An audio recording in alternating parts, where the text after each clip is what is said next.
नीतीश कुमार महागठबंधन सरकार के मुख्यमंत्री हैं। हालांकि कई बार राजनीतिक गलियारों में ऐसी खबरें भी सामने आई कि नीतीश कुमार फिर से बीजेपी के साथ जा सकते हैं, जिसको लेकर बिहार विधानसभा के नेता प्रतिपक्ष विजय कुमार सिन्हा ने साफ कर दिया कि अब बीजेपी के साथ नीतीश कभी नहीं आएंगे। दरअसल विजय सिन्हा ने एक मीडिया को दिए इंटरव्यू में कहा था कि बीजेपी के साथ नीतीश कुमार अब कभी नहीं आ सकते। नीतीश कुमार के एनडीए छोड़कर जाने से बीजेपी कार्यकर्ताओं में खुशी है। भले बीजेपी विपक्ष में हो, लेकिन कार्यकर्ताओं में जोश और उत्साह से कार्य देखने को मिल रहा है। साथ ही कहा कि बिहार विधानसभा चुनाव 2020 में प्रधानमंत्री नरेंद्र मोदी के चेहरे पर एनडीए सत्ता में आई थी और पूर्व घोषणा के मुताबिक नीतीश कुमार सीएम बने। इसके बाद नीतीश कुमार को प्रधानमंत्री की कुर्सी दिखाई देने लगी। वे महागठबंधन के साथ चले गए। इसमें बीजेपी ने कहीं पलटी नहीं मारी। पीएम बनने का सपना लेकर नीतीश जी महागठबंधन में गए। इसे जनता देख रही है। आज बीजेपी दमदार तरीके से विपक्ष की भूमिका भी निभा रही है। विजय सिन्हा ने कहा कि नीतीश जी दरअसल काफी महत्वाकांक्षी व्यक्ति हैं।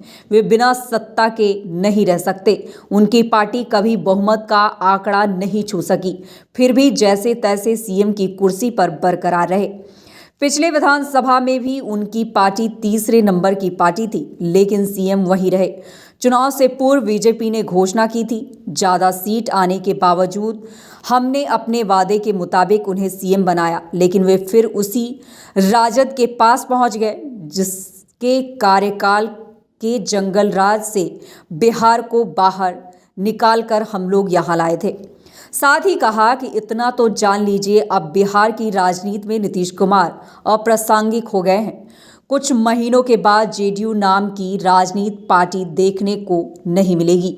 हाल में ही विधानसभा उपचुनाव के परिणाम के साफ संकेत दे दिया है कि जेडीयू अब इतिहास की बात रह गई है। अगले चुनाव में बीजेपी और राजद ही रह जाएगी।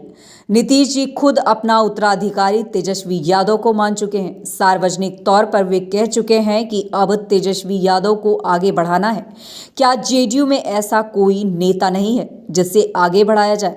जेडीयू के नेताओं में आज असुरक्षा की भावना उत्पन्न हो गई है। लोग समय की तलाश में हैं। जेडीयू में वही नेता हैं जो राजद के जंगलराज के खिलाफ लड़ाई लड़कर यहाँ आए हैं और आज आप उसी जंगलराज के पुरोधा के साथ गलबहियां कर रहे हैं। कोई इसे स्वीकार करेगा। बहरहाल अब हकीकत चाहे जो हो, पर बीजेपी की स्वागत वाली बात से लोगों के बीच संदेह का दौर जरूर शुरू हो गया है।